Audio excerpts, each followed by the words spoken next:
It was March 28, 1988, a Monday night, and the Boston Garden was operating at the particular frequency it reserved for games that meant something.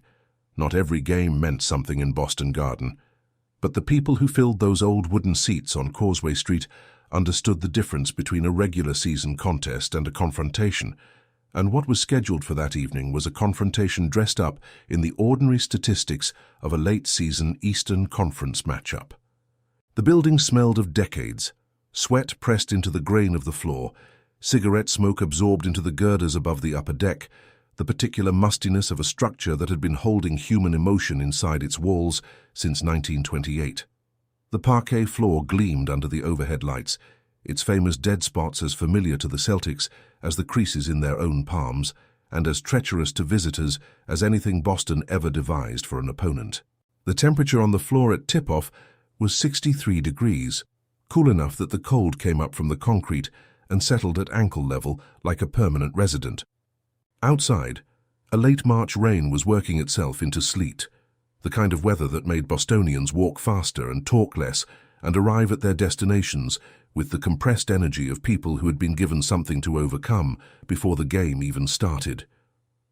The announced attendance was 14,890, which was a number that the building routinely exceeded in physical reality, with standing room bodies tucked into corners that the official count did not acknowledge. The ushers had long since stopped arguing about it.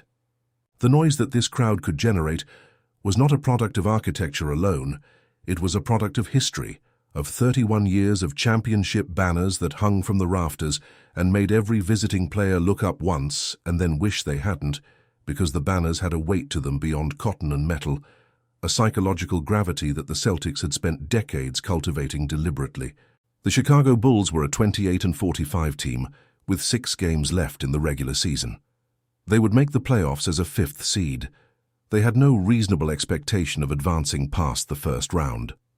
Their star, a 24-year-old guard in his 3rd full NBA season, was averaging 35.0 points per game, a number that led the league by a margin that made the second-place finisher look like a participant in a different competition. He had missed 64 games the season before with a broken foot, and the return from that injury had been so complete, so violently total, that the basketball world was still recalibrating what it believed about him. In the 2 seasons since his return, he had established himself as the most electrifying individual performer in the sport, a fact that even his harshest critics acknowledged without affection. The harshest critics were, in the spring of 1988, centered in Boston. Kevin McHale was 29 years old that March, and playing at the summit of his powers.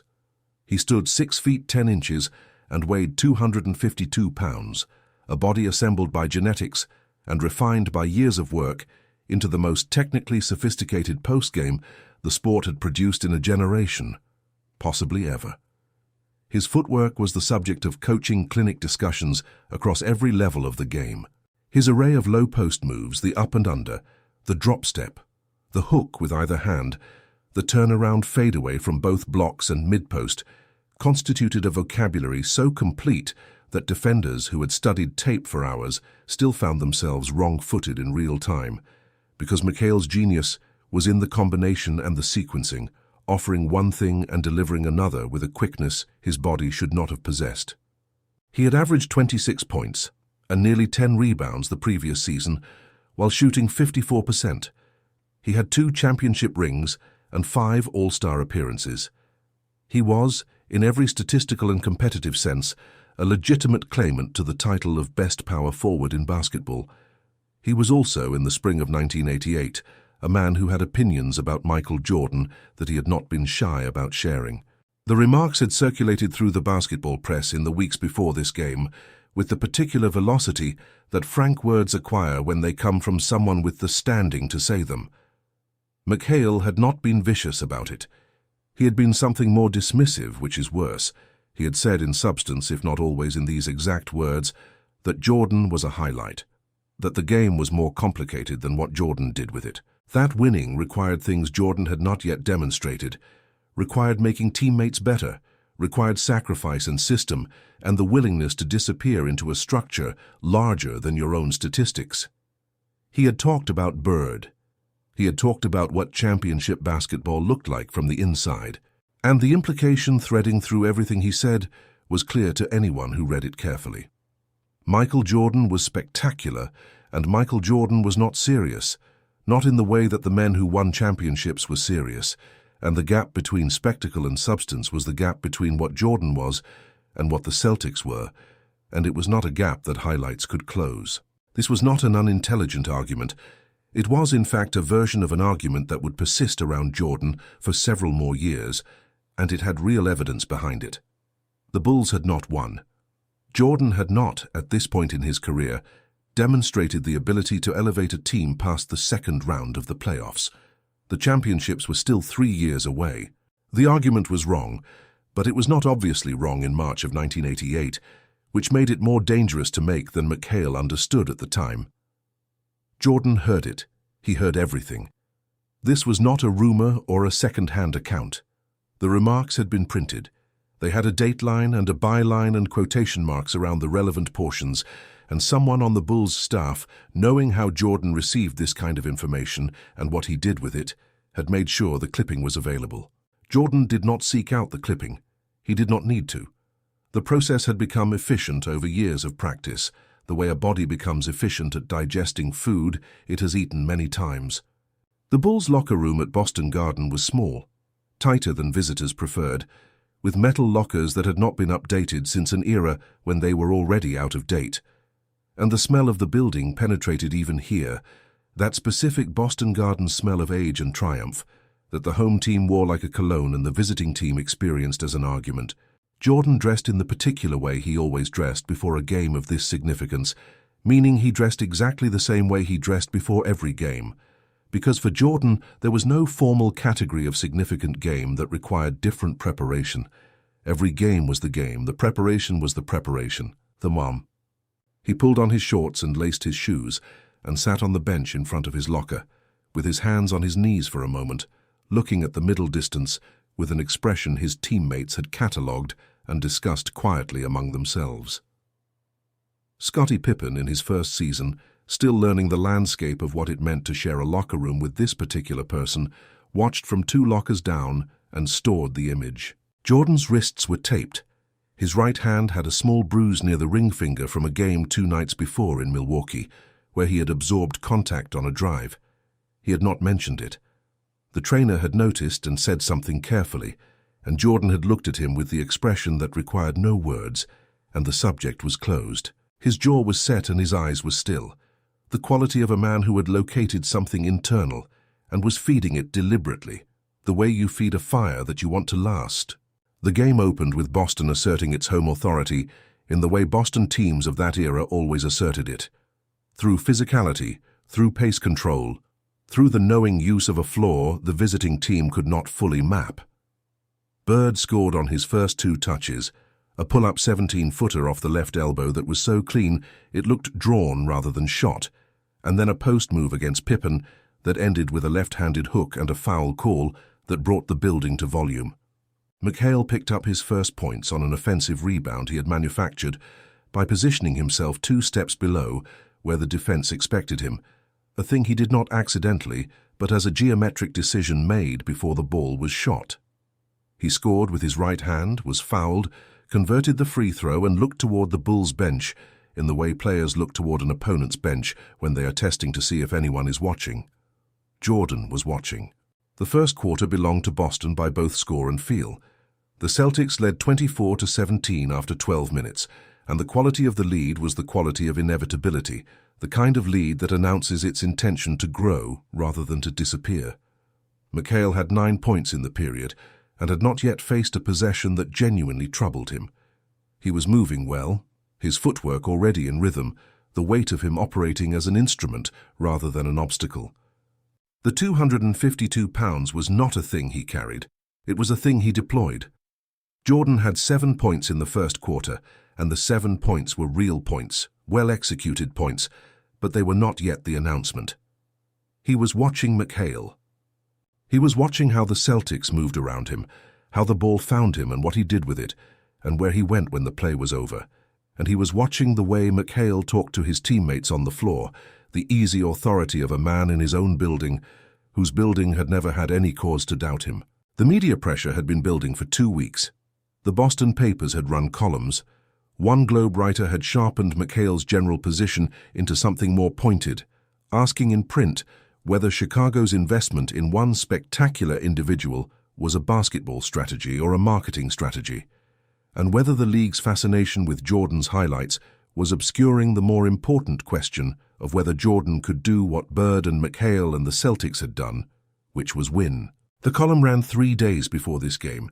Someone faxed it to the Bulls hotel. These things happened with a frequency that seemed accidental and was never accidental. Jordan had read it. He had placed it on the bedside table of his hotel room and gone to sleep, and in the morning the column was on the table, and Jordan was already thinking about something else, which was the specific way McHale's left shoulder dropped before his drop step, a tell that Jordan had identified in the first quarter and had spent the second quarter verifying. He was not thinking about the column in any active way, but the column was in the file, along with the remarks and the tone of the Boston crowd and the banners and the parquet floor and the dead spots he had mapped in the first half and everything else that the environment had contributed to the construction of a reason. The second quarter was where the silent response began, and it took a form that McHale found initially confusing and then increasingly uncomfortable. Jordan did not go at McHale directly. That would have been too easy, and Jordan had no interest in the obvious.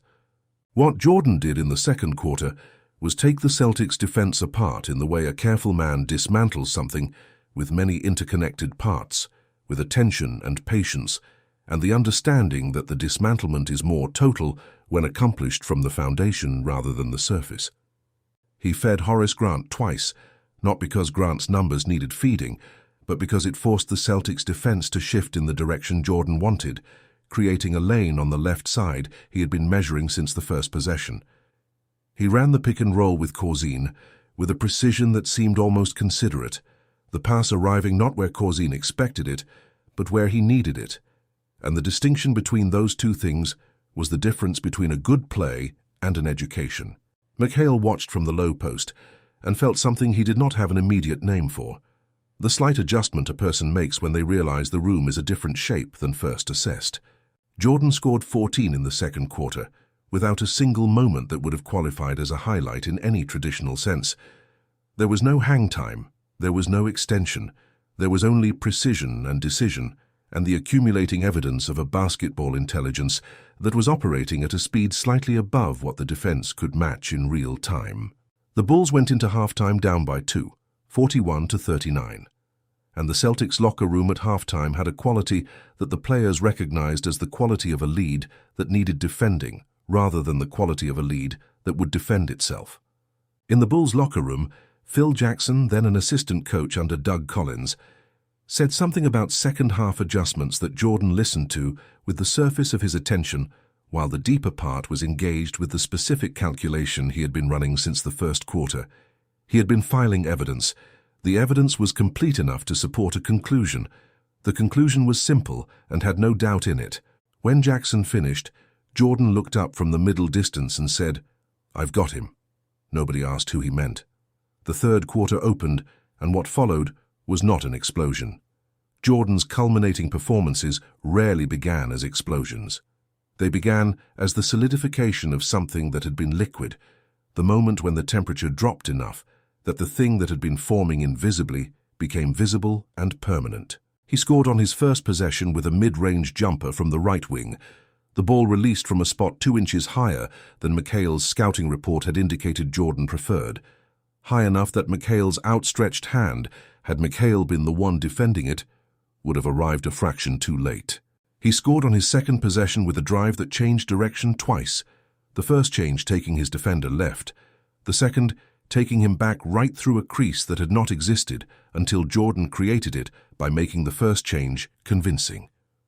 He assisted on his third possession, threading a pass through a gap that required the ball to travel a diagonal the defense had mathematically closed, except Jordan had not used the standard diagonal. The building began to change its sound, not immediately and not completely, because this crowd had heard the building change its sound before and knew how to resist the change, knew how to insist by volume and will that the game remained what they needed it to be. But there was something happening on the floor that the building could not finally argue with, which was a player operating at a level the home team's defense could not match, and the crowd felt this the way crowds feel these things, in the chest and the stomach before the mind has finished counting the score. McHale scored when he touched it. He was efficient and physical and untroubled in his mechanics.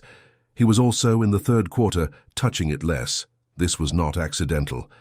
Jordan had understood from the film and from the first half that McHale's offensive impact was a function of the frequency with which Boston could establish him in his spots, and that this frequency was a function of ball movement, and that ball movement was a function of pace, and that pace was a function of who was dictating the game's rhythm on every possession. Jordan had made a decision at halftime to dictate the rhythm in a way that made McHale's establishment in his spots a thing that required more passes than Boston preferred.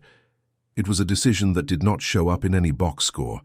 It showed up in the way the Celtics' offense stuttered slightly every third or fourth possession, just enough to prevent the settling in that McHale needed, and always, in Boston, had always previously received. Then came the 5th minute of the third quarter, and the play that the game would be remembered by. Not because it was the most spectacular thing Jordan did that night, but because of what it communicated, and to whom, and in what language, and with what finality.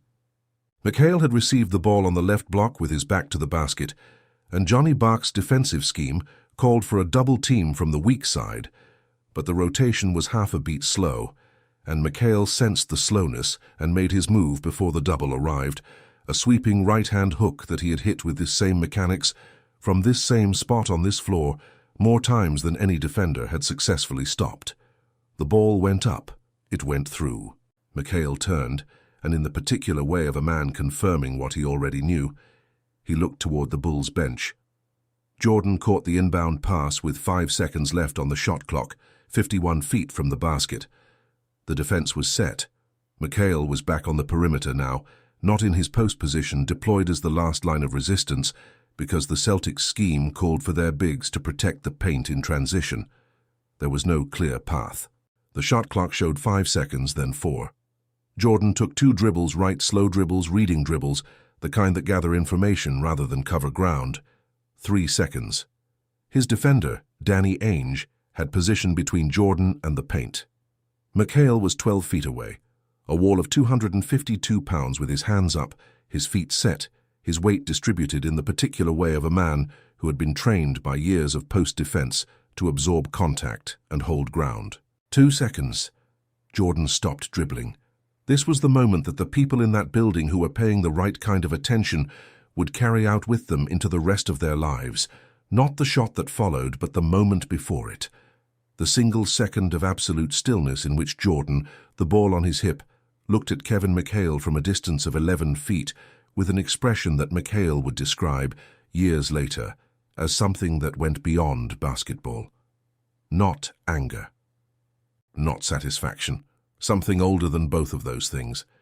The expression of a man who had been called a highlight and was about to demonstrate with extreme precision the difference between what a highlight was and what this was. 1 second. Jordan elevated from a standing start, which should not have been possible at the distance, and with the defender positioned as McHale was positioned, and he elevated in a way that operated outside the negotiation that gravity normally conducts with human bodies of his mass and proportion. His right elbow was in. His left hand came off the ball at the apex in the way it always did, the guiding hand releasing its responsibility to the shooting hand at the exact altitude where the shooting hand needed to operate alone. His eyes found the back of the rim, not the general rim, the specific back iron, the target that great shooters carry inside them like a compass bearing. McHale's right hand came up. It was not close enough, not by the margin that Alo's hand sometimes came close enough, not by the margin that made you say afterward that it was a contested shot. It was close enough to say he tried, and not close enough to say he had a chance, and the ball went through with the sound that balls make when they have not touched anything on the way to being correct. The arena went silent for a duration that lasted less than 1 full second and felt considerably longer. The silence of a large group of people recalibrating something they had believed with confidence. And then the sound came back, but it had changed its composition. There was Boston noise in it still, partisan and proud, but underneath it was a different frequency, something involuntary, something that very good basketball crowds generate when they are witnessing something they cannot fully deny, even as every loyalty they have requires them to resist it. McHale stood at the spot from which he had extended his hand and watched Jordan land, and was already jogging back on defense, was already in a different place, had already turned away from the basket the way you turn away from a completed argument, and McHale held very still for a moment that was not long but was long enough. His hands came down. He breathed through his nose. The expression on his face was not readable to anyone watching from the stands, not through the distance and the light, but the players on the floor near him felt the quality of the silence he was carrying and gave it space, the way you give space to something that has changed its nature. The fourth quarter was almost a formality, though formalities in Boston Garden were never fully safe. Jordan finished with 47 points on 58% shooting, 7 assists, and 6 rebounds. He scored Chicago's final 11 points, not because Collins drew it up that way, but because the game's logic in its closing minutes had collapsed to a single conclusion, and everyone on the floor understood what that conclusion was. The Bulls won 111-104, a margin that the box score recorded accurately, but could not capture the quality of what had actually occurred, which was less a basketball game than a thesis defense, a formal and public demonstration that a serious argument had been made about the nature of a player, and the player had answered in the only language that finally mattered. McHale showered and dressed with the brisk efficiency of a man who had things to do, and was not going to grant this evening more visible attention than necessary. He spoke to the press with the directness Boston athletes of his era were expected to display, giving honest answers without the protective vagueness that athletes in later decades would learn to deploy. He said Jordan was very good. He said it with a specificity the room understood was not the same thing as what he had said 2 weeks before, and the reporters noted the difference without requiring him to make it explicit. He did not say he had been wrong, but in the days and weeks that followed, through the ambient commentary that moved through press conferences and informal channels where professional athletes communicate revised assessments, it became understood that McHale had updated his position on Jordan. The specific point about highlights and substance, about spectacle and seriousness, was closed. It had been closed in 5 seconds of standing still and 1 jump, and the closing had been so clean that reopening it was not available. Jordan did not speak to McHale after the game.